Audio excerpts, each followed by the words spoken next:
Olá pessoal, tudo bem? Quero falar um pouco a respeito dos fundamentos teóricos e metodológicos da educação escolar indígena. É importante que nós observemos de que forma é que esses fundamentos teóricos eles vão influenciar na metodologia do professor. Como eu disse a vocês em outro momento, essa educação escolar indígena da atualidade, ela se contrapõe à educação integracionista que existia até a década de 70, 80 e por que não dizer até a década de 90, tá certo? Nos dias de hoje, a educação escolar indígena, um dos fundamentos é justamente o ensino bilíngue. Então, além de você ensinar, você tenta reforçar, você tenta dar um valor ou uma valorização às línguas indígenas de cada povo. Além de a escola indígena ela ser bilíngue, ela também é específica. Por que ela é específica? Porque cada povo ele tem uma certa autonomia para poder pensar o seu projeto educacional, de acordo com as suas aspirações, com seus projetos de vida. E é importante nós destacarmos aqui que essa autonomia que a educação escolar indígena, ou que os povos indígenas que eles têm, ela não é uma autonomia do Estado. Essa autonomia não faz da educação escolar indígena soberana. Nós temos leis que elas orientam, que elas dizem como deve ser o Sistema Nacional de Educação Escolar. E aí a educação escolar indígena, ela é uma modalidade que ela está submetida a essas leis. Essa autonomia que a escola indígena tem, ela não é uma autonomia do Estado, mas uma autonomia para, por exemplo, elaborar o seu calendário escolar, desde que este calendário não vá de encontro à lei, ou, no caso aqui, a LDB, a nossa LDB. Significa dizer que a escola indígena ela não pode elaborar um calendário, por exemplo, com menos de 200 dias letivos. A educação escolar indígena ela é uma educação comunitária, de fundamento comunitário.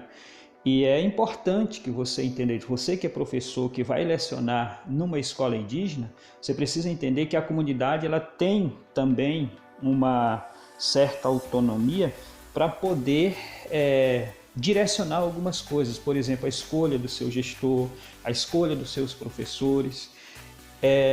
No estado de Roraima, por exemplo, aos sábados você tem reuniões comunitárias onde os professores precisam estar presentes.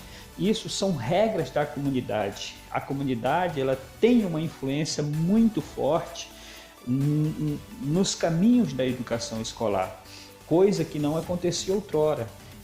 Outro aspecto importante é que essa educação é uma educação diferenciada.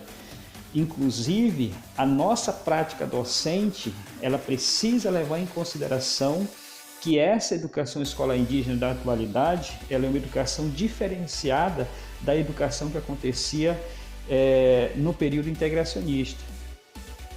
A educação escolar indígena, ela também é uma educação de fundamento intercultural. E esse é um dos principais fundamentos da educação escolar indígena da atualidade.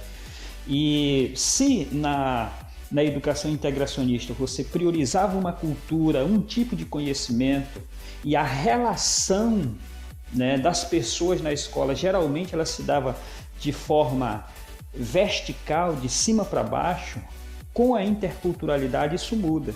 A ideia do conceito desse fundamento intercultural é que se valorize essa diversidade que existe, inclusive entre os povos indígenas. Por exemplo, diversidade de línguas, diversidade cultural, essa relação entre as pessoas de origem cultural diferente, ela precisa se dar de forma horizontal, não considerando uma cultura superior a outra. Então, para finalizar, eu queria dizer para você, se você vai lecionar nenhuma escola indígena, essa escola, lá nessa escola, vai ser ensinado e vai ser possível falar língua indígena, por exemplo. Essa escola ela vai possuir algumas especificidades que são próprias daquela comunidade, daquele povo.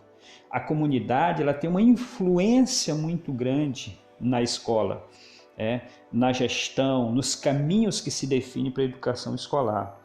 Essa educação ela precisa se dar numa perspectiva intercultural, no dia a dia, na sala de aula, no planejamento, na metodologia, na ação docente.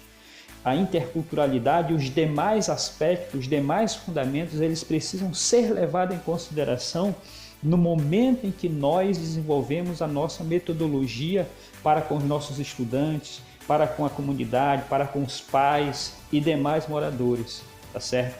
Então, se nós queremos fazer uma educação diferente da educação integracionista, nós precisamos entender esses conceitos, esses fundamentos, que são conceitos, que são fundamentos teóricos para que nós possamos, no dia a dia, colocar em prática na nossa metodologia de ensino.